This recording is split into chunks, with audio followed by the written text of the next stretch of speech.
तो welcome back दोस्तों। आज की इस वीडियो के अंदर हम लोग डिस्कस करेंगे इकोनॉमिक्स और मैनेजरल इकोनॉमिक्स के बीच में क्या चीज़ का डिफरेंस होता है, ठीक है। और दोस्तों अपने लास्ट वीडियो लेक्चर के अंदर हम लोगों ने पढ़ा था, जैसा कि आपको पता है कि हम लोग बात करते हैं यहाँ पर मैनेजरल इकोनॉमिक्स के बारे में, जिसमें से MBA फर्स्ट सेमेस्टर के ऊपर हम लोगों ने डिस्कस किया था कि इकोनॉमिक्स क्या होती है, ठीक है, और उसके ऑब्जेक्टिव लिमिटेशन क्या होते हैं, इसके अलावा मैनेजरल इकोनॉमिक्स क्या होती है, इसके बाद इसका स्कोप क्या होता है, रोल और रिस्पॉन्सिबिलिटी क्या होती है, डिसीजन मेकिंग में कैसे हेल्प करती है, लिमिटेशन क्या होती हैं, और हम लोगों ने दोस्तों देखा था कि माइक्रो और माइक्रो इकोनॉमिक क्या होती है, उसके बीच में डिफरेंस क्या होता है, ठीक है। आज की इस वीडियो में हम लोग बात करेंगे इकोनॉमिक और मैनेजरल इकोनॉमिक के बीच में क्या डिफरेंस होता है, ठीक है। तो जैसे आपको पता है कि जो भी एक ह्यूमन होता है, ह्यूमन की जो भी नीड्स होती है वो क्या होती है, अनलिमिटेड, ठीक है। आज मुझे कुछ चाहिए, कल को मुझे उससे बड़ा चाहिए होगा, फिर उसके बाद में मुझे और भी कुछ उससे बड़ी डिमांड होगी मेरी, है ना। जैसे मुझे आज भूख लगी है तो मैं क्या कहूँगा कि मुझे एक रोटी चाहिए, ठीक है, तो मैं एक रोटी में अपना क्या है वो मेरा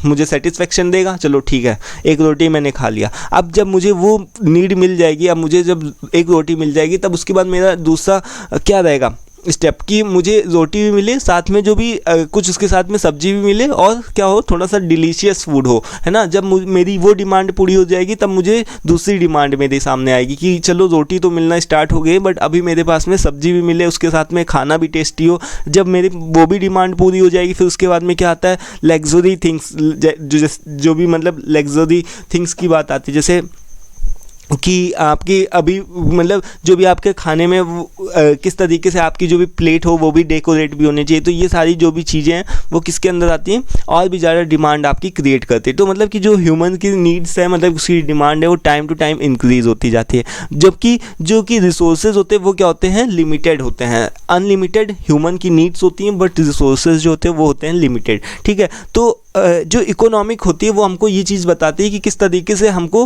ह्यूमन की नीड्स को सेटिस्फाई करना है, ह्यूमन की नीड्स को सेटिस्फाई करना है लिमिटेड रिसोर्सेज के अंदर, ठीक है। एक जो कॉमन आदमी होता है उसको तो 10,000 रुपये 20,000 रुपये में पूरा घर खर्च चलाना होता है। तो उस तरीके से वो किस तरीके से आदमी अपने पूरे घर खर्च को चला सकता है 10-20 हज़ार के अंदर, अनलिमिटेड रिसोर्सेज के अंदर अपनी अनलिमिटेड नीड्स को किस तरीके से फुलफिल कर सकता है, यही चीज़ हमको सिखाती है इकोनॉमिक्स, ठीक है। जबकि जो मैनेजरल इकोनॉमिक होती है वो दोस्तों क्या होती है, मैनेजरल इकोनॉमिक होती है वो होती है ऑर्गेनाइजेशन के टर्म में बात करी जाती है। जब मैनेजर्स क्या करते हैं, अपने ऑर्गेनाइजेशन को रन कराने के लिए इकोनॉमिक के प्रिंसिपल का, इकोनॉमिक के थ्योरीज़ का यूज़ करते हैं, ठीक है, अपने ऑर्गेनाइजेशन को चलाने के लिए, है ना। तो वहाँ पर उसी को दोस्तों क्या होती है, मैनेजरल इकोनॉमिक बोलते हैं। जैसे आपको पता है कि जो मैनेजरल इकोनॉमिक है 2 वर्ड से मिलकर के बना हुआ, मैनेजेरियल, जिसमें अलग अलग फंक्शंस आते हैं, जैसे लाइक प्लानिंग, स्टाफिंग, ऑर्गेनाइजिंग, है ना, कंट्रोलिंग, डायरेक्टिंग, ये सारी चीज़ें किसके अंदर आती हैं, मैनेज जो भी मैनेजर्स होते हैं उसके फंक्शंस होते हैं। जबकि इकोनॉमिक एक अलग तरीके की थ्योरी है, ठीक है, वो एक अलग तरीके का सब्जेक्ट है, ठीक है। तो यहाँ पर देख लो, अभी मुझे लग रहा है, आई होप कि आप लोगों को अच्छे से क्लियर हो गया होगा इनके बीच में क्या डिफरेंस होता है, ठीक है। एक्चुअल में इसका बेसिक पॉइंट क्लियर होगा कि एक्चुअल में इनके बीच में क्या क्या मतलब इकोनॉमिक क्या होती है, इकोनॉमिक्स क्या होती है, और मैनेजरल इकोनॉमिक्स क्या होती है, ठीक है। अब किस तरीके से एग्जाम में लिखना है इसी चीज़ को थोड़ा सा देख लेते हैं। यहाँ पर देखो, it focuses on the satisfaction of human behaviour and efficient utilisation of resources, कि किस तरीके से जितना हमारे पास में जो भी लिमिटेड रिसोर्सेज हैं, लाइक हमारे जेब में अगर 500 रुपये का नोट है तो हमको उस 500 रुपये के नोट को किस तरीके से यूटिलाइज करना है, कैसे यूटिलाइज करना है कि मुझे मैक्सिमम सेटिस्फेक्शन मिले, है ना। तो ये चीज़ हमको सिखाती है इकोनॉमिक्स। जबकि जो कि मैनेजरल इकोनॉमिक होती है वो क्या करती है, वो ब्रिजेस द गैप बिटवीन जो भी इकोनॉमिक की थ्योरी है और साथ में जो भी बिजनेस मैनेजमेंट के फंक्शंस है, लाइक प्लानिंग, स्टाफिंग, ऑर्गेनाइजिंग। अगर एक मैनेजर जो होता है वो इकोनॉमिक की थ्योरीज़ को, उन सारे अपने मैनेजमेंट के काम को, फंक्शंस को करने के लिए इकोनॉमिक थ्योरी का यूज़ करता है, तो वही क्या होती है दोस्तों, मैनेजरियल इकोनॉमिक होती है, ठीक है। अब यहाँ पर देखो, जो इकोनॉमिक्स होती है दोस्तों, ये क्या होती है, स्टडी ऑफ बोथ, मतलब कि इसके अंदर हम दोनों चीज़ों का अध्ययन करते हैं, लाइक माइक्रो और मैक्रो, ठीक है। मतलब माइक्रो का मतलब छोटा भी होता है, मैक्रो का मतलब क्या होता है, बड़ा भी होता है। मतलब माइक्रो का मतलब छोटा, मैक्रो का मतलब बड़ा, ठीक है। तो ये इसकी स्टडी के अंदर दोनों चीज़ें आती हैं, माइक्रो भी होता है, मैक्रो भी होता है। जबकि इसके अंदर हम क्या अभी करते हैं, ये एक अनडेवलपिंग, मतलब ये अभी डेवलप हो रही है टेक्निक है, जो साइंस है वो क्या हो रही है, डेवलप हो रही है। तो इसके अंदर अभी छोटी चीज़ों का ही अध्ययन किया जाता है, लाइक माइक्रो इकोनॉमिक ही आती है मैनेजरल के अंदर, ठीक है। उसके बाद में क्या है थर्ड नंबर पॉइंट पे, कि कॉन्सर्न विद द मैक्सिमम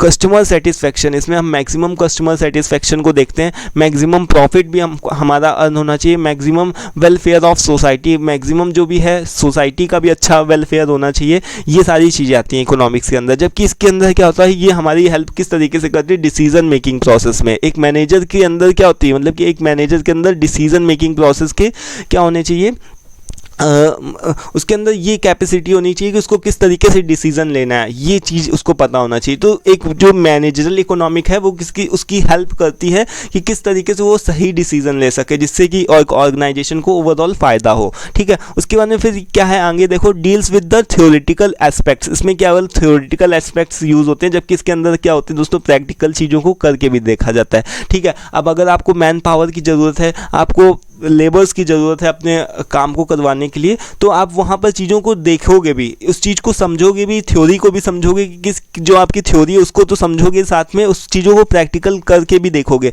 मतलब कि अगर आपको ज़रूरत है तो आप वहाँ पर से हायर करोगे भी, लोगों को, कैंडिडेट्स को हायर करोगे, उनकी हायरिंग प्रोसेस को भी करोगे, रिक्रूटमेंट प्रोसेस को भी करोगे, तो वहाँ पर प्रैक्टिकल चीज़ों को करके भी देखोगे। ठीक है, उसके बाद में scope, economic is very wide, मतलब इसका जो स्कोप है वो क्या होता है दोस्तों, बहुत ही ज़्यादा मतलब बड़ा होता है। इसका जो स्कोप है वो क्या है, बहुत बड़ा है, जबकि इसका स्कोप जो है वो क्या है दोस्तों, लिमिटेड है, क्योंकि इसके अंदर हम लोग इंडिविजुअल चीज़ों की बात करते हैं, इसके अंदर हम लोग केवल छोटी चीज़ों की, माइक्रो इकोनॉमिक की बात होती है, जबकि इसके अंदर माइक्रो और माइक्रो मतलब कि छोटी और बड़ी दोनों ही चीज़ों की बात होती है। तो इसका स्कोप जो है वो क्या है, वाइड है, मतलब कि पूरे वर्ल्ड में क्या ओवरऑल फैला हुआ है, जबकि इसका स्कोप जो होता है दोस्तों क्या होता है, लिमिटेड होता है, केवल इंडिविजुअल तक से सीमित होता है, इतना समझ लो है ना। उसके बाद में जो लास्ट पॉइंट है वो है हमारा कि deals with the economic aspects only. इसमें क्या है कि केवल हम लोग इकोनॉमिक के एस्पेक्ट्स को ही डील कर सकते हैं, बट इसके अंदर क्या कर सकते हैं हम लोग, deals with both economic and other fact, जो भी अदर सब्जेक्ट्स हैं, जैसे कि आपको पता होना चाहिए कि अलग अलग सब्जेक्ट्स के हिसाब से भी इसमें डीलिंग करी जाती है,